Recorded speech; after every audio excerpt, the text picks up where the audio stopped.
नमस्कार, राम राम। आपने फ़िल्मों में एंग्री यंग मैन का किरदार देखा होगा। वैसे तो angry young man Amitabh Bachchan को कहा जाता है, लेकिन एक तरह से देखिए तो हमारे सिनेमा के जितने भी हीरो होते हैं, जो एक्शन फ़िल्में होती हैं, जो भारत में मसाला फ़िल्में जिसे कहते हैं, उसके हीरो अक्सर एंग्री होते हैं, यंग होते हैं और मैन तो होते ही हैं। उसी तरह से भारतीय राजनीति के एंग्री यंग मैन हैं माननीय श्री राहुल गांधी जी, जो अचानक कहीं से प्रकट होते हैं आंधी तूफ़ान की तरह, और उसके बाद बिल्कुल एंग्री यंग मैन वाली अदा में जो है गरज करके सारे सत्ता के जितने भी लोग हैं, सत्ता पक्ष की चूलें हिला करके चले जाते हैं और कुछ इस तरह की स्थापना कर जाते हैं कि बस अब भारतीय राजनीति में इनका किला ढह गया, क्रांति होने ही वाली है। 3 दिन से उन्होंने संसद में बवाल काट रखा है कि मुझे बोलने नहीं दिया जा रहा, मुझे बोलने नहीं दिया जा रहा। सबसे पहले उन्होंने गलवान में भारत और चीन का जो संघर्ष हुआ था उस पर जो उद्घाटन किया, और जिस पत्रिका के हवाले से उद्घाटन किया उसका नाम कारवां है। कारवां मैगजीन को आप जानते होंगे, दिल्ली प्रेस से छपने वाली पत्रिका है। दिल्ली प्रेस के बारे में संक्षिप्त में मैं आपको बता दूं कि वहां से छपने वाली जो पत्रिकाएं होती हैं उनकी विश्वसनीयता और स्तरीयता पर गंभीर प्रश्न हमेशा से खड़े होते रहे हैं, और उसने पहले भी जो है भारतीय सेना को मलिन करने के प्रयास किए हैं। इसलिए उसकी ऑथेंटिसिटी पर कोई भी गंभीर व्यक्ति जो है विश्वास नहीं कर सकता। सबसे महत्वपूर्ण बात ये। दूसरी बात यह कि जब हम सदन में किसी पुस्तक को उदाहरण के तौर पर प्रस्तुत करते हैं या उससे कुछ हम निकाल करके सदन के सामने साक्ष्य के रूप में देते हैं, तब हमें उस पुस्तक को पहले सदन में देना होता है, उसकी अनुशंसा लेनी पड़ती है। ऐसा नहीं होता कि अचानक से कोई पर्चा निकाल करके पढ़ जाए और चिल्लाने लगे कि ऐसा हो गया, वैसा हो गया। संसद के अपने कुछ नियम कानून होते हैं, उसकी एक विधि है, उससे चलना पड़ता है, जिसे हम कहते हैं कि भाई सांसदीय व्यवहार है, लेकिन ऐसा कुछ उनके व्यवहार में दिखाई नहीं देता है। दूसरी महत्वपूर्ण बात यह कि नरवणे ने जो भी कहा है उसे हमें सुनना चाहिए। जब ये संघर्ष हुआ था तब की बहुत स्थापित बात है ये कि चीन और भारत के बीच में डिप्लोमेटिक लेवल की बातें हो रही थी, क्योंकि जनरल नरवणे ने रक्षा मंत्री राजनाथ सिंह जी से कहा कि ऐसा ऐसा है कि चीन के टैंक जो है घुस रहे हैं इधर की तरफ। तो उसको कूटनीतिक स्तर पर सुलझाने के प्रयास किए गए पहले 2 घंटे, लेकिन जब वहाँ से बात नहीं बनी तब उन्होंने, राजनाथ सिंह जी ने उनसे कहा कि जो आपको उचित लगता है वो कीजिए। और भारतीय सेना जो है इसी तरह के आदेश की प्रतीक्षा दशकों तक करती रही है। तब जो है भारतीय सेना ने जो करना था उसे किया, और गलवान के बारे में हम सभी जानते हैं कि क्या हुआ था। लेकिन बार बार उसे एक सहारा बना करके, उसे एक औजार बना करके भारतीय सेना को मलिन करने का प्रयास करना, उसकी कीर्ति को अपकीर्ति में बदलना और सरकार को कटघरे में खड़ा करना ही इनका उद्देश्य रहा है। उसके बाद उन्होंने दूसरा मुद्दा उठाया, भारत और अमेरिका के बीच जो डील हुई है उसको लेकर के, और उन्होंने बाहर निकल करके कहा कि एपस्टाइन में अभी बहुत माल है।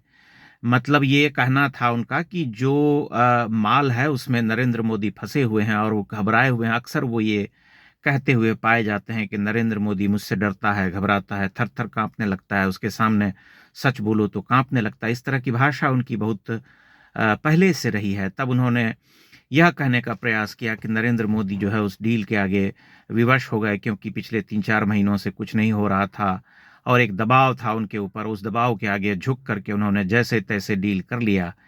जबकि सच्चाई ये है कि पूरी दुनिया के जितने भी एक्सपर्ट्स हैं वो ये कह रहे हैं, आए दिन अमेरिकी ही खुद कहते रहते हैं कि भारत एक महाशक्ति है और उसे खारिज करना या उसे दरकिनार करना अब किसी भी देश के लिए संभव नहीं है। एक दिन पहले ही जो है अमेरिका के ही एक बड़े पत्रकार ने भी ऐसा बयान दिया है। पूरी दुनिया के जितने भी गंभीर हैं पॉलिटिकल एनालिस्ट या देश के प्रमुख, वे इस सत्य को मानते हैं, केवल राहुल गांधी और हमारे देश का विपक्ष नहीं मानता। तब हमें विचार करना चाहिए कि हमें किन की बातों पर विश्वास करना चाहिए। तीसरी सबसे बड़ी बात यह है कि एपस्टाइन फाइल्स में जिसका वो ज़िक्र कर रहे हैं उसमें उन्हें पता होना चाहिए कि उनके बारे में वो क्या कहता है वो फाइल। वो कहता है कि एक बहुत ही अपरिपक्व और एक ऐसा नेता है जिसकी कोई क्रेडिबिलिटी नहीं है। अगर वह किसी खानदान से नहीं आ रहे होते तो उनकी कोई पूछ नहीं होती। और उसी फाइल में नरेंद्र मोदी के बारे में ये भी कहा गया है कि अनकरप्ट यूज़ किया है वर्ड, कि अनकरप्ट पॉलिटिशियन हैं। तब आपको समझना चाहिए कि वो क्या कहना चाहते हैं। अगर भारतीय राजनीति का हम इतिहास उठा करके देखें पिछले 60-70 वर्षों का, तो उसमें हमें यह भी पता चल जाता है कि किस दल के नेताओं के साथ सबसे अधिक स्कैंडल्स हुए हैं और सबसे अधिक स्कैंडल्स जिसे हम कहते हैं सामने आए हैं।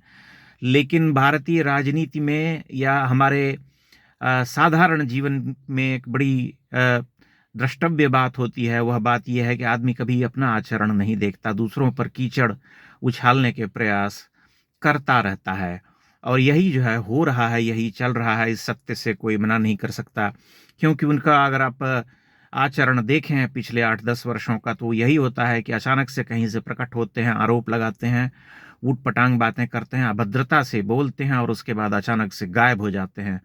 फिर वे प्रकट होते हैं, फिर कुछ इसी तरह की बातें करते हैं और दावे बहुत सारे करते हैं कि 10 दिन में जो है सरकार गिर जाएगी, ये हो जाएगा, वो हो जाएगा, चुनाव आयोग बिक गया है, हम प्रूफ देंगे कि वोट खरीदा गया है, तमाम बातें। लेकिन वो किसी चीज़ का कोई प्रमाण नहीं दे पाते। हिट एंड रन वाला मामला है कि हमने मारा और निकल लिए, हमने आरोप लगाया और निकल लिए।